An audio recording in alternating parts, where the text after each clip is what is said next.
I didn't believe in déjà vu having any real meaning until I started working night shifts at a long-term care facility just outside Rochester, New York. At first, it felt like any other job. Quiet hallways, soft lighting, the steady beeping of monitors and residents who mostly slept through the night. The building itself was old, the kind of place that always felt slightly out of sync with modern life. The elevators made a grinding sound when they moved, and the floors creaked in places you learned to avoid if you didn't want to wake half the wing. Most nights were uneventful. You did your rounds, checked vitals, made sure everyone was comfortable, and waited for morning. There was one resident who stood out from the rest. Her name was Evelyn Hart. She was 86, small-framed, and usually quiet in a way that didn't feel like confusion, more like she was observing everything too carefully. She didn't talk much unless you spoke to her first, and even then, her answers were often short and strangely precise. She had a photo on her bedside table of a young boy. She always called him my grandson, even though no one ever visited and there were no records of any family checking in. Staff assumed it was just memory loss or a comforting story she held onto. My shifts were usually structured the same way. Midnight rounds, then checks every hour until morning. Most of the time, I could predict exactly how the night would go. That's why what started happening with Evelyn didn't make sense. It began with small things. On my third week, I walked into her room at around 2:10 a.m. She was awake, sitting upright in bed, staring at the ceiling.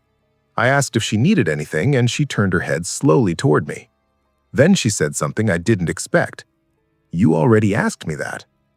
I checked my notes and laughed it off, assuming I had just checked on her earlier and forgotten, but she kept looking at me like she was waiting for something else. Then she added something that stayed with me longer than I expected. "You'll remember this moment later, not now, later." I left the room feeling uneasy, but I didn't report it. In places like that, you get used to residents saying strange things at odd hours. It's usually just confusion, medication side effects, or dreams blending into reality. But the next night, it happened again. Same time, same posture, same words. Except this time, I hadn't told anyone about the previous conversation, and she still said it exactly the same way. That's when I started paying closer attention. I began writing things down during my shifts. Exact times, exact phrases, what I said, what she said, how she reacted. At first, I thought I might catch inconsistencies and prove it was just coincidence or memory distortion on my part. Instead, I started noticing something worse. She wasn't repeating herself like someone confused. She was responding like she already knew what I would do before I did it. One night, I decided to test it. I changed my routine slightly. Instead of checking her at 2:10 a.m., I waited until 2:17 a.m. I even altered the order of the rooms I visited so there was no predictable pattern. When I finally entered her room, she was already sitting up. Before I spoke, she said, "You're late tonight." I froze. Then she added, "You tried to change it. That's good. You're starting to notice." I didn't respond right away. I just checked her vitals quickly and told her I'd be back later. As I turned to leave, she said something else, quieter this time. This part repeats more than you think. After that night, I stopped trying to convince myself it was routine behavior. Something about Evelyn's timing didn't feel like coincidence anymore. It felt structured, like she was reacting to something that hadn't fully happened yet, but still managed to guide her responses. I went back the next shift with a different mindset. I told myself I wouldn't engage more than necessary. No extra questions, no hesitation, just clinical routine. I even avoided looking at her for too long, like eye contact itself might trigger something I didn't understand. At 2:12 a.m., I entered her room again. She was already awake. That was the first thing that bothered me. Not just awake, but sitting in the exact same position as before, like she had never moved at all since the last time I saw her. I checked her chart, forced myself to stay focused, and started my usual routine. Blood pressure, pulse, oxygen levels. Everything normal. Too normal considering how alert she was. I told her I was just doing rounds. She responded without turning her head. You always say that right before you stop believing what you see. I remember tightening my grip on the clipboard. I asked her what she meant, trying to keep my voice steady. She slowly turned toward me then, and for the first time, she didn't look confused or distant. She looked fully aware. "Do you think you're the only one remembering these nights?" she asked. I didn't answer. She continued anyway. "I remember them too, not all at once, just pieces, enough to know when you're going to walk in and what you're going to say when you do." I stepped closer to the bed, checking her vitals again just to have something to do with my hands. Everything still normal. No signs of distress, no medical explanation for what she was saying. Then she said something that made me stop completely. "You think I'm repeating myself, but I'm not. You are." I asked her to explain, but she just shook her head slowly. "You'll understand when it stops changing." That night, I left her room earlier than usual and went straight to the nurse's station. I checked the logs from previous shifts, trying to see if anyone else had written anything unusual about her behavior. Most entries were normal. Some mentioned confusion at night, occasional disorientation, nothing beyond what you'd expect. But there was one note from years earlier that caught my attention. A previous night staff member had written that Evelyn sometimes predicted their actions with unusual accuracy. Things like calling them by name before introductions, or describing routines they hadn't yet told her. It was marked as possible memory confabulation, but there was something in the phrasing that didn't sit right with me. The note ended with a line I couldn't stop rereading. "She refers to shifts as if she has already lived them." The next night was the one that broke my sense of routine completely. I went in at 2:08 a.m., slightly earlier than usual, just to see if it made any difference. She was already sitting upright, again. But this time, she didn't wait for me to speak at all. She said, "You're trying to catch the loop now." I froze in the doorway. She continued, calm and certain. "It doesn't work that way. You don't catch it. You notice it too late every time." I asked her what loop she was talking about. She finally looked directly at me and said, "The one where you always leave this room thinking you're safe because morning is coming." That was the first time I felt something close to real fear in that building. Not because of ghosts or anything dramatic, but because she was describing my exact thoughts before I even had them. I told her I was going to call a doctor to review her condition. She nodded like she expected that answer. Before she left, she said one last thing. "When I'm gone, you'll still come in here at 2:10. You'll still ask the same question, and one night, I won't answer the same way." I didn't sleep after that shift. A few days later, I came in and was told she had passed in her sleep during the early morning hours. Peaceful, no complications, just gone. Her room had already been cleared by the time I checked. Bed made, belongings boxed, nothing out of place. Except the feeling that something about her timing still hadn't ended. Even now, when I work late shifts elsewhere, I sometimes catch myself checking the clock at 2:10 without thinking, and for a split second, I expect someone to answer before I even speak. Like the conversation is already happening somewhere, I just can't see yet. I still don't know how to explain what happened that day without sounding like I'm making it up. Even years later, it feels like my brain refuses to file it as a normal memory. It sits somewhere else, like something borrowed from a life I didn't actually live. My name is Elliot, and this happened when I was 17. My older brother Marcus was 19, and we lived in a quiet town on the edge of a massive forest people called Pine Hollow. It was the kind of place where nothing ever really happened, so when something even slightly unusual came up, it became a local legend almost immediately. There was a trail near our house that cut deep into the woods. Everyone knew about it, but very few actually went far enough down it to see where it ended. Rumors circulated all the time. Old cabins, burned structures, a collapsed ranger station that had been abandoned for decades. Most of it was probably just kids exaggerating stories to scare each other. Marcus and I used to joke about going in one day and proving all of it wrong. We never did. Until one Saturday in late October. It wasn't planned at first. We were just bored, sitting around the house with nothing to do. Marcus suggested we finally walk the Pine Hollow Trail just to see how far it really goes. I remember hesitating for a second, but not because I was scared. It was more like a strange discomfort I couldn't place. Still, we packed a couple of water bottles, grabbed flashlights, and left around mid-afternoon. The sky was cloudy, the air cold but clean, and the forest looked almost beautiful in a muted way. At first, everything felt normal. We talked about school, random stuff, nothing serious. But about 10 minutes into the trail, something shifted. It started small. A feeling. Not fear exactly. Recognition. I remember stepping over a broken fence post lying half buried in leaves, and suddenly my stomach tightened. It felt like I had done that exact step before. Same angle, same crunch of leaves, same position of Marcus walking slightly ahead of me, swinging his flashlight as he talked. I stopped walking without realizing it. Marcus turned back. "You coming?" I nodded, but I didn't say anything. Because I was suddenly noticing more. The bend in the trail ahead felt familiar. The shape of the trees lining the path didn't feel random anymore. It was like my mind was filling in details before I even saw them. And then it happened again. A thick oak tree with a hollowed-out center appeared on the left side of the trail. I stopped completely. I knew that tree. Except I had never been here before in my life. Marcus didn't notice my reaction. He kept walking, talking about some game he wanted to buy. But I wasn't listening anymore. My thoughts were getting louder.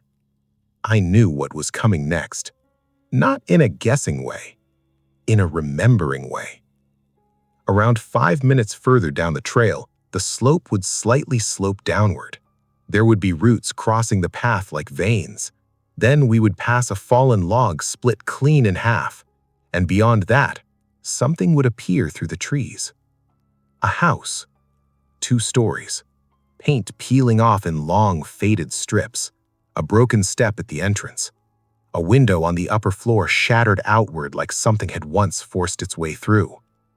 I felt my skin go cold because I could see it already, even though it wasn't there yet.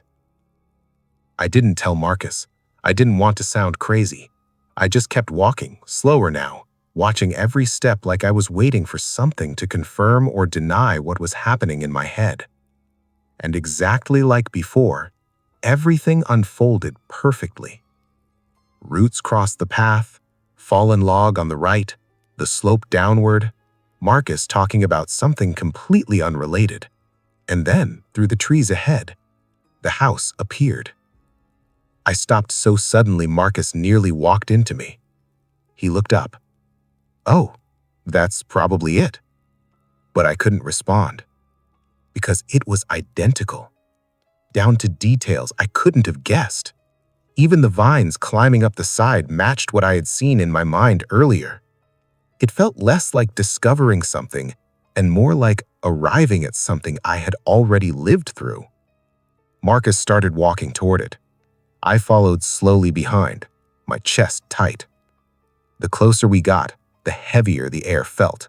Not physically, but mentally. Like the house was pulling attention towards itself. When we reached the front yard, the wooden porch creaked under Marcus's weight. The front door was slightly open. Just a crack. Enough to suggest someone had already gone inside. Marcus glanced back at me. "You good?" I nodded, but it wasn't convincing. I suddenly had another flash. A woman upstairs, standing still, not moving. I didn't know where that image came from, but it hit so sharply that I almost told Marcus we should leave right then. Instead, he pushed the door open. It groaned loudly as it swung inward. The smell inside was old and damp, like wood left in rain for years. Dust floated through the faint light coming from broken windows. The house was silent in a way that felt heavy, like even sound didn't want to stay there. We stepped inside. The floorboards creaked immediately under us. The living room was mostly empty. Old furniture sat overturned or covered in dust. A fireplace stood at the far wall, cold and dark. A hallway led deeper into the house, and a staircase rose along the left side. Marcus walked in first, shining his flashlight around like this was some kind of normal adventure. But I wasn't exploring anymore. I was remembering. Every step deeper into the house made that feeling stronger. I knew where the kitchen was without seeing it. I knew there was a hallway at the back with a door that didn't fully close. I even knew the exact sound the stairs would make before Marcus stepped near them. He stopped near the center of the room. "This place is kinda messed up." I didn't answer right away. Then I heard myself say something I didn't plan to say. "I think I've been here before." Marcus turned instantly. "What?" I hesitated. The words felt wrong coming out, but also true in a way I couldn't explain. "I don't know how, but I remember this house." He stared at me for a second, like he was trying to decide if I was joking. Then, somewhere above us, a floorboard creaked. Once. Slow. Deliberate. Both of us went silent immediately. Marcus tilted his head upward. I already knew what he was going to say next, and what we would do after that. He looked at me and whispered, "Did you hear that?" We didn't move for a few seconds after that sound, just stood there in the middle of the living room listening to the silence that followed. It felt wrong, like the house was holding its breath with us inside it. Marcus slowly raised his flashlight towards the staircase. The beam shook slightly in his hand, but he tried to hide it. "Hello?" he called out. No answer. But I already knew there wouldn't be one yet, because my mind kept filling in details before reality caught up. Another creak would come. 2 steps this time. Then nothing for a few seconds. Then something moving again, slower. And it happened exactly like that. I grabbed Marcus's sleeve without realizing it. "We should leave," I said immediately. He didn't respond. He was staring at the stairs like he was trying to decide whether fear was justified or not. I could tell he wanted to go up, not because he was brave, but because he didn't like leaving things unexplained. That's how Marcus was. But I wasn't curious anymore.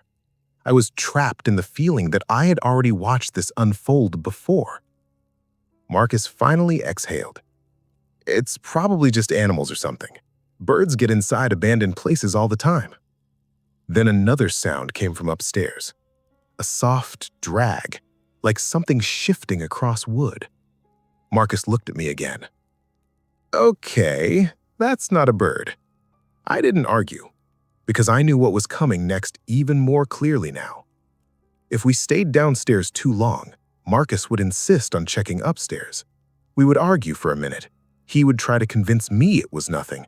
Then we'd compromise in the worst possible way. He'd go first, and I would follow halfway up, stopping near the landing. That thought alone made my stomach twist. "Let's just go," I said, firmer this time. "We don't need to see what it is." But Marcus shook his head slightly. "We already came all this way." He started toward the stairs. I felt something inside me tighten, like my body was reacting before my mind fully caught up. I grabbed his arm harder this time. "Marcus, don't!" He paused. For a second, I thought he might actually listen. Then another floorboard creaked upstairs. And that was it. He pulled his arm free. "Stay here if you want." He started climbing. Each step sounded louder than it should in that quiet house. The wood groaned under his weight, echoing through the walls. I stood at the bottom watching him go up, my flashlight shaking in my hand. I didn't want to follow him, but I did. Not because I was brave, because something in my head was telling me I already knew how this ended. Halfway up, I stopped on the landing like I somehow expected. Exactly like before. Marcus reached the top and turned left toward a narrow hallway. There were 3 doors up there, one slightly open at the end. The air felt colder on the 2nd floor. Dust hung thicker like it hadn't been disturbed in a long time. Marcus stopped in front of the last door. "It's in here," he whispered, like he was trying not to wake something up. I stood frozen a few steps behind him. Then he pushed it open. The door creaked slowly inward. and for a moment I couldn't see anything inside because his body blocked the view. Then he went completely still. No movement, no sound, just silence stretching too long. My throat went dry. "Marcus?" I called quietly. He didn't answer. Then he stepped backwards slightly, slowly, like he was trying not to make noise. His face was pale when he turned toward me. I'll never forget the look on him. Not fear exactly, more confusion mixed with something else he couldn't process. "There's someone in here," he said. I knew he would say that, but hearing it still made my chest drop. I moved forward without thinking, trying to see past him into the room. The flashlight beam finally cut into the darkness inside, and I saw her. A woman standing near the far window, perfectly still, facing outward, not reacting to us at all. She wasn't doing anything threatening. That almost made it worse, because she looked like she belonged there more than we did. Marcus whispered, "What the hell?" I couldn't move. My mind was screaming at me that I had already seen this moment. Not imagined it, not guessed it, actually lived it before. The woman slowly turned her head. Not fast, not dramatic, just enough for us to see part of her face. Her eyes weren't focused on us. They looked off, like she wasn't fully present. Then she spoke. Not loudly, not clearly, but enough for both of us to hear. "You came back." Marcus immediately stepped backwards. "Nope, nope, we're leaving." I didn't argue this time. We turned and ran. Down the hallway, down the stairs, through the living room, straight out the front door. The porch boards groaned under our weight as we hit the ground running. We didn't stop until the house was far behind us, hidden between trees again. Only when we reached the trail did we finally slow down. Marcus was breathing hard, bent over with his hands on his knees. "What the hell was that?" he gasped. I couldn't answer, because something was still wrong. That feeling hadn't gone away. It was still there, like the moment wasn't finished yet. Marcus looked at me. "You said you knew before we went in. How did you know that?" I opened my mouth, but nothing came out, because I didn't know how to explain it anymore. I didn't even know if I had seen a prediction or a memory. Then Marcus frowned slightly. "Wait, didn't you say there was a woman upstairs before we even heard her?" I nodded slowly. He stared at me for a long second.